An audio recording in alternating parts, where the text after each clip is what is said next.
ಆಗಮಿಸಲಿದ್ದಾರೆ ಸನ್ಮಾನ್ಯ ಶ್ರೀ ಸತೀಶ್ ಜಾರಕಿಹೊಳಿ ಅವರು. ಸಚಿವರಾದ ಶ್ರೀ ಕೆ ರಾಜನ್ ಅವರ 77ನೇ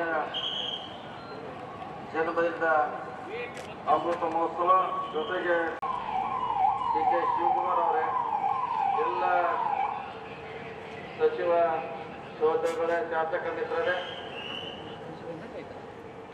ಸಹಕಾರಿ ರಂಗದಲ್ಲಿ ತಮ್ಮದೇ ಅಂತ ಅಧ್ಯಕ್ಷರಾಗಿ, ನಮ್ಮ ತುಮಕೂರಿನ DCC ಬ್ಯಾಂಕಿನ ಅಧ್ಯಕ್ಷರಾಗಿ ಹಲವಾರು ಸಂಘ ಸಂಸ್ಥೆಗಳಲ್ಲಿ ಅವರು ಬ್ಯಾಂಕ್ಗಳ ಮೂಲಕ ಇವತ್ತು ರೈತರಿಗೆ ಹಲವಾರು ವಿಶೇಷ ಕಾರ್ಯಕ್ರಮ ಮಾಡುವ ಮೂಲಕ ಇವತ್ತು ರಾಜನ್ ಅವರು ರಾಜ್ಯಕ್ಕೆ ಪರಿಚಿತರಾಗಿದ್ದಾರೆ ಅಂತ ಅವರಿಗೆ ಈಗಾಗಲೇ ಸುಮಾರು ಜನ ಮಾತಾಡಿದ್ದಾರೆ.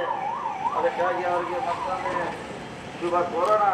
ಇನ್ನು ಹೆಚ್ಚು ಈ ರಾಜ್ಯದಲ್ಲಿ ಅವರ ಸೇವೆ ಆಗಲಿ ಅನ್ನೋ ಮಾತನ್ನು ಹೇಳಿ ನನ್ನ ಮಾತು ಕೊಡ್ತಾರೆ. ನಮಸ್ಕಾರ. ಸನ್ಮಾನ್ಯ ಸತೀಶ್ ಜಾರಕಿಹೊಳಿ ವಂದನೆಗಳು ಸಲ್ಲಿಸ್ತಾ ಇದ್ದೀವಿ.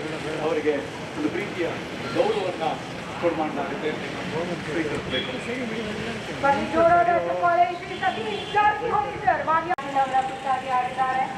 ಮತ್ತು ಗೌರವ ಸಮರ್ಪಣೆ KM ರಾಜಣ್ಣ ಅಭಿಮಾನಿ ಬಳಗದ ವತಿಯಿಂದ ಕೌಂಟ್ ಡೌನ್ ಕ್ಷಣಗಳನ್ನೇ ಶುರುವಾಗಿದೆ. ಸನ್ಮಾನ್ಯ ಮುಖ್ಯ ಕೆಲವೇ ಕ್ಷಣಗಳಲ್ಲಿ ವೇದಿಕೆಯ ನಿಮ್ಮ ಎಡಭಾಗದಲ್ಲಿ ಕೂಡ ಅವರನ್ನ ಬರಮಾಡಿಕೊಳ್ಳಲು ಹೋಗಿದ್ದಾರೆ. ಕೆಲವೇ ಕ್ಷಣದಲ್ಲಿ ವೇದಿಕೆಗೆ ಆಗಮಿಸುವವರಿದ್ದಾರೆ. KM ರಾಜಣ್ಣನವರ ಅಮೃತ ಮಹೋತ್ಸವದ ಒಂದು ಅತ್ಯದ್ಭುತ ಸಮಾಗಮದ ವೇದಿಕೆ ಇದು ಅಂತ ಹೇಳ್ಬೋದಲ್ಲ. ಯಾಕಂದ್ರೆ ಯಾವುದೇ ಪಕ್ಷ ಅಲ್ಲ, ಸರ್ಕಾರಿ ಕಾರ್ಯಕ್ರಮ ಅಲ್ಲ, ಒಂದು ಖಾಸಗಿ ಕಾರ್ಯಕ್ರಮದಲ್ಲಿ ಇಷ್ಟು ದಿಗ್ಗಜರನ್ನ ಒಂದು ವೇದಿಕೆಯಲ್ಲಿ ಬರಮಾಡೋದು ಅಷ್ಟು ಸುಲಭದ ಮಾತಲ್ಲ.